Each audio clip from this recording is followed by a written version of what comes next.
You're listening to Give God 90, where we're not afraid of the tough biblical questions, because we will dig through the language, the culture, and the history to find the truth revealed in the words of our Creator. I wanna see the light.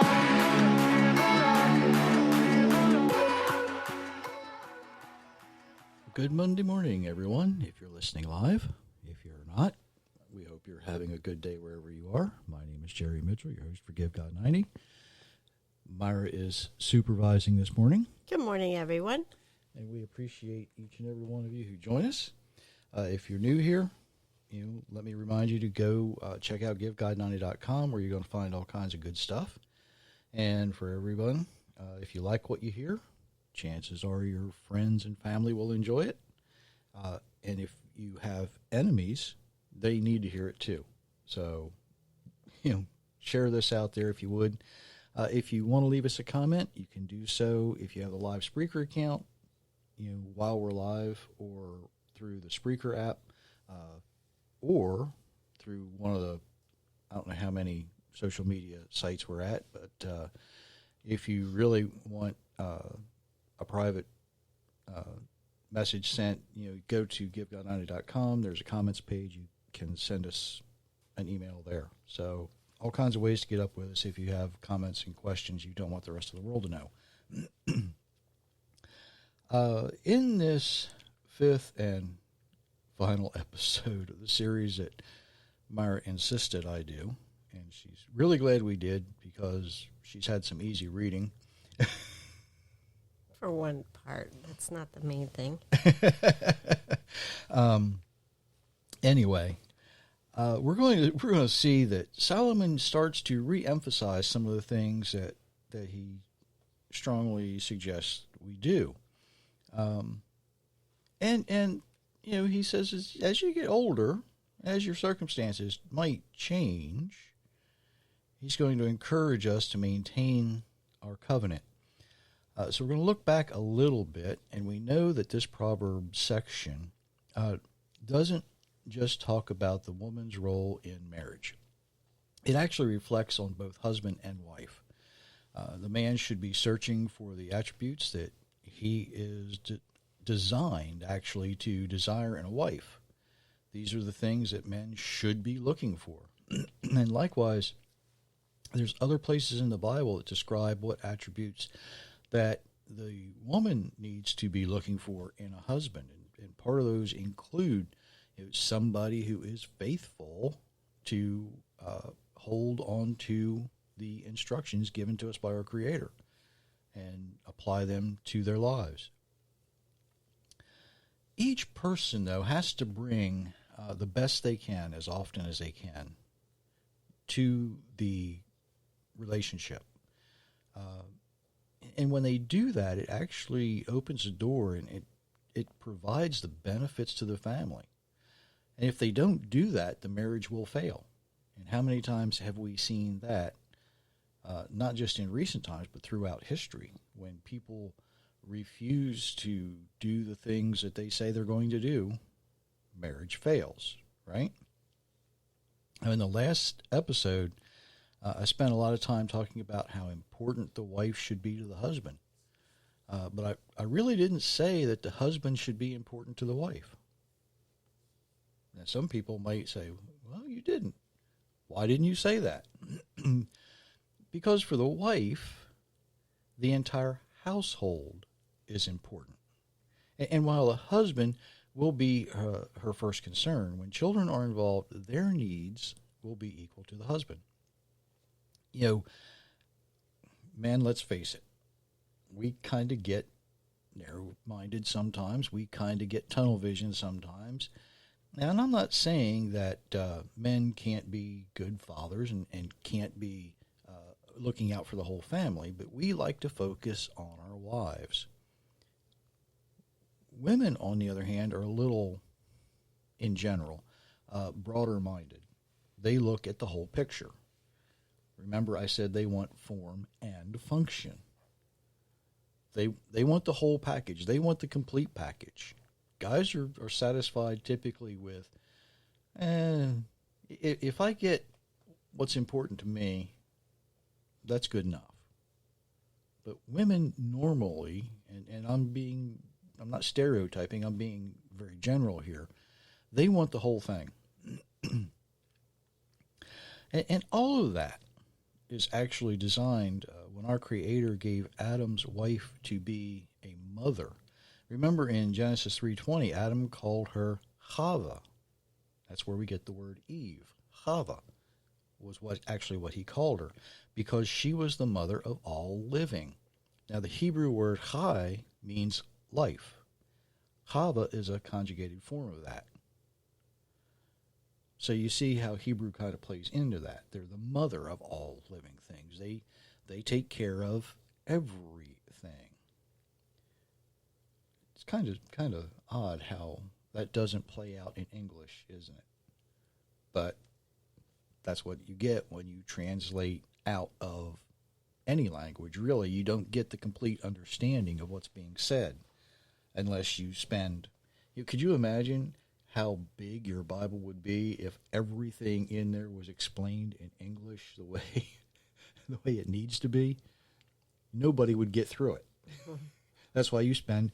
That's why you spend a lifetime and the rest of eternity trying to figure this thing out, right? But now Myra's going to go back and read where we left off. I think she's going to start in verse 23 this time. Her husband is recognized at the city meetings. He makes decisions as one of the leaders of the land. She makes linen clothes and sells them. She provides belts to the merchants. She is strong and is respected by the people. She looks forward to the future with joy. She speaks wise words. She teaches others to be kind. She watches over her family. She is always busy. Her children bless her. Her husband also praises her. He says, "There are many excellent wives, but you are better than them all." Than all of them. Charm can fool you, and beauty can trick you, but a woman who respects the Lord should be praised. Give her the reward she has earned. She should be openly praised for what she has done. Proverbs 31:23 through 31. So the husband is recognized and makes decisions. This typically would become the age where they are recognized in the community, maybe a little bit older, not just starting out. But they've done the things that they should have been doing. They have been found reputable and of good character by the community, all because they've been living the way they're designed to live. Now, Solomon shifts gears just a little bit here, and he starts to repeat some of the previous things to let us know that as we get older, it's important to maintain that lifestyle that we've chosen. And hopefully that will be to follow the Creator's instructions, right? So what do we see in the following verses? Is Solomon doing just that? She makes linen clothes and sells them. She provides belts to the merchants. She's productive, right? She's strong and respected by the people. She looks forward to the future. She meets every day with enthusiasm and energy. She speaks wise words and teaches others to be kind. She watches over her family. So there's the importance of the family. She's always busy. The old adage that idle hands are the devil's workshop. Well, yes and no. If you're not being productive, what's the opposite of production? Destruction, right? If you're not being productive, you're going to be destroying things. I'm not going down that rabbit trail right now. then what we see is kind of a result of living this way. Her children bless her, and her husband praises her. Now, the word blessing here is actually they make her happy. They honor her. And not only her, they honor the father, but not out of duty or responsibility, but out of love and compassion, because they were taught to be faithful. They were, they heard the words. As in Deuteronomy, what typically the Shema stops after the first couple of lines, but it's talk about it, study it out, reason it out, think about it day and night. That's what it's talking about. And when children are exposed to that, they become people that other people want to be around. And we have we have an example of that in our family and our oldest granddaughter. For some reason, people just are drawn to her. And I hope it's because that she has learned many of these lessons. She doesn't have them down pat. No, she doesn't have them all. But she knows what type of character to be.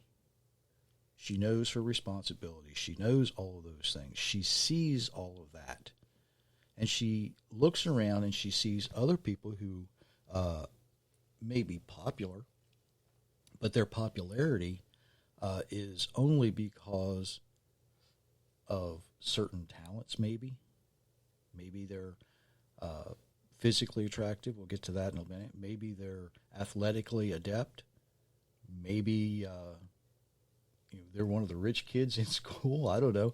There's a lot of reasons that people want to be around some folks. And then there's this.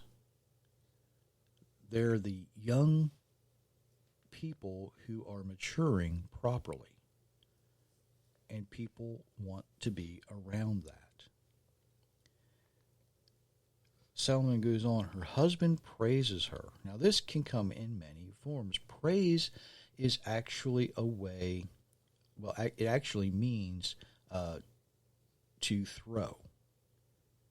And what you're actually putting out is your appreciation, your thanks, your kindness.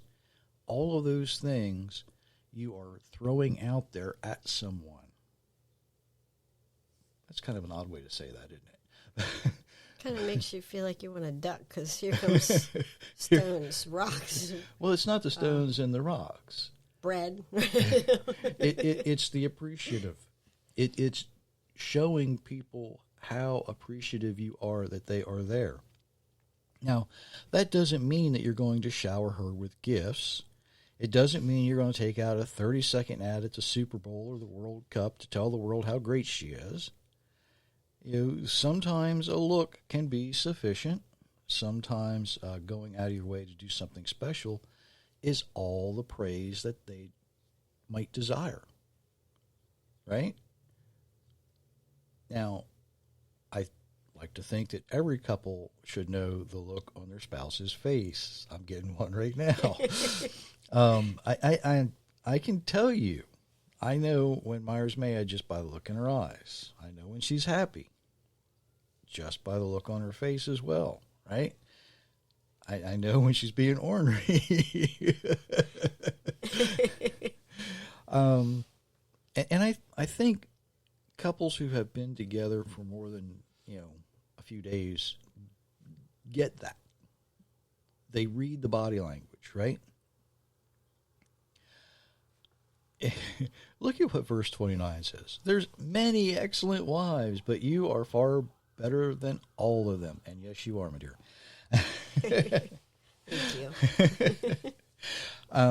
you. I had to say that, right? A couple should be more than content with the life they've built. They should be excited for what they've achieved. You don't need a lot of money in the bank to be excited for what you achieve. We're kind of living examples of that. We know an older couple, and they have some physical issues. but they get up every day excited about meeting that day and planning out what they're going to do together. Now, I need to spend some time on verse 30, though, right? Charm can fool you, and beauty can trick you. Oh, my. I'm glad, Solomon went on and said, a woman who respects the Lord is to be praised. She's to have your appreciation thrown at her. I used to tell the people who worked under me that what you might say probably might not be as important as the way you say it. And that's charm, right? When you can deliver bad news in a way that makes people want to hear it, think about how much better you can deliver good news, right? So, men, you need to be wary of the ladies who are able to tell you exactly what you want to hear. They give you that certain look, and it goes past kindness, and it starts to become flirtatious.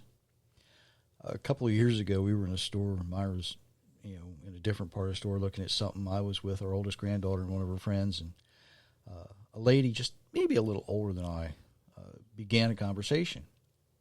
And after she walked away, Zoe's friend said, she was hitting on you, right? Well, of course I did.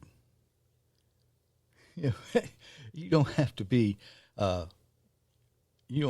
age to realize that. you know, guys.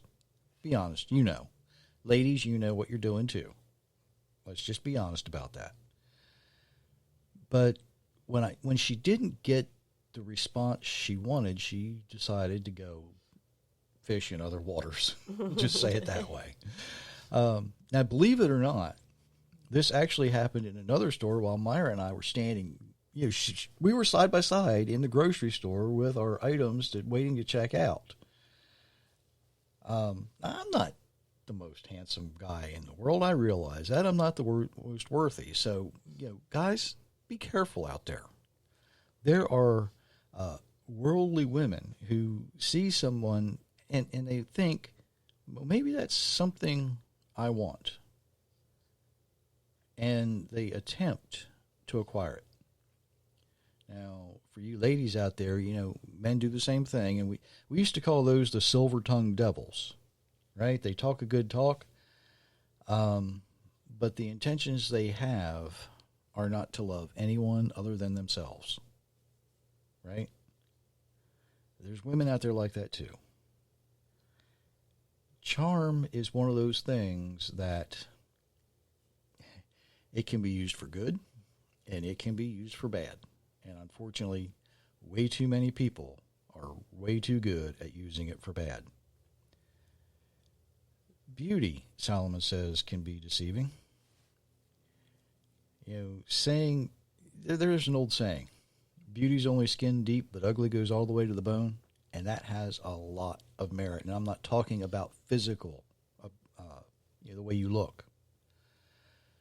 There was a young lady that I knew years ago. She was physically very beautiful, but her attitude, her demeanor, they were outlandishly ugly.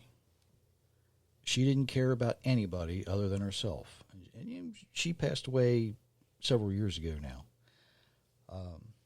I don't know if she ever changed. If she didn't repent of her ugly and evil ways, she will not be remembered by anyone. Guys, having that eye candy on your arm, it's not worth the pain and the suffering that are going to come later. Lusting after beauty has broken a lot of relationships of all kinds. It started fights. It started wars. It's caused divorce. It's caused heartache. Be careful out there, especially when beauty comes with charm, because that combination of beauty and charm is extremely deceptive. And when you realize what's happened, it's usually too late to repair the damage without leaving some deep scars once you've been wounded by somebody who has that combination. We know way too many people that have fallen into that.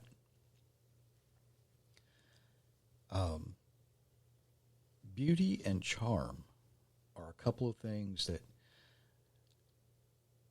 when you have it and you're following the Creator's instructions, you can do a lot of good in this world. But when you have it and you're going your own way, you can do a lot of destruction in this world. So beware. Be very wary of beauty and charm. Be wary of either independent of each other, but when you recognize the combination, be very, very careful. Finally, Solomon has this to say: give her the reward she has earned. She should be openly praised for what she has done. He's saying give credit where credit's due, right? Now, Myra's a really good cook, and my waistline is a testament to that. Because of her surgery, though, I've been cooking for the last few weeks. And she said the other night that I don't ooh and ah over the things she cooks anymore. And she's right. She's right. Why? Well, because I expect her cooking to be good. When I sit down to something she's made, I just know I'm going to like it. There's no getting around it. Right? Now, when I make things, you ooh and ah when you sit there and eat them. well, sometimes. When I put things together, I don't measure anything. Okay? I will grab a jar of spices and pour some out in my hand until I think that looks good. So if I make something and it turns out well, I have no recipe, right? I'll just dice up whatever vegetables I need to go into whatever it is we're making, or I'm making, and I don't know if I used 4 potatoes or 5 potatoes. I don't know. I couldn't tell you how many onions or peppers I put in things. She is a little more careful when she's doing that. She experiments sometimes, but usually her experiments are better than some of mine. The only thing I was consistently better at was my biscuits. True. Very true. That's the only thing I really had going for me. But there again, before we were married, and I think probably before we even met, at the time I was going through some rough times, I got really good at making biscuits, because when that's all you have, you figure out how to make them good. Right? You want them to, if that's all you got to eat, you want it to be a feast with every meal. But wives deserve to know not only that they're important, but you appreciate them. And that's different than being important. You need to be thankful for them. And you need to be thankful to the Creator who designed that wife that's able to be an equal helper for you. Now, we often joke, at least in our house, that no man emotionally matures past the age of 16. And there's some truth to that, right? We all men, be honest. The older you get, the longer it takes you to heal from doing certain silly things you probably shouldn't have done. But your mind says, oh, yeah, I can do that. And your body's going, don't do that.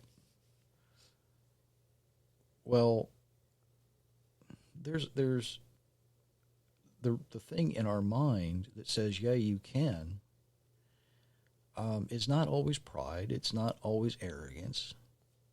But it's remembering the things you used to be able to do with ease that may not come as easy as they used to, or that might take longer to recuperate from than they used to. It's that simple.